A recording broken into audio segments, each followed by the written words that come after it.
कि शिंदे साहब का अपने समाज के ऊपर, हम सबके ऊपर पूरा आशीर्वाद है कि पहला एमएलए सिर्फ कच्छ को आपने दिया है।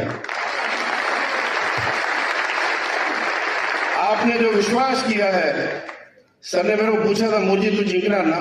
मैं बोला साहेब मी 25,000 जिंकणार आणि आपण 25,500 मतांनी जिंकून राहिलो। त्यामुळे साहेबांचा आपल्यावर पूर्ण आशीर्वाद आहे। साहेबનો આપણા ઉપર પૂરો આશીર્વાદ અને વિશ્વાસ છે। સાહેબ આ સમાજ સર આ मोदी भक्त बसले आहे, मोदीजीचा पूर्ण भक्त आहे आणि मोदीजीचा आशीर्वाद आपल्यावर आहे सगळ्यांना माहिती आहे। સાહેબનો અને નરેન્દ્ર મોદી સાહેબનો એકદમ રિલેશન તમારે બધાને ખબર છે। અને સાહેબ, હું તમારે કહું, છેલ્લા 20 વર્ષથી હું રાજકારણમાં છું, આવા ભગવાન જેવા નેતા મને ક્યારે મળ્યા? રાજા માણસ, કોઈ વસ્તુની ના જ નહીં, હું તમારે કહું।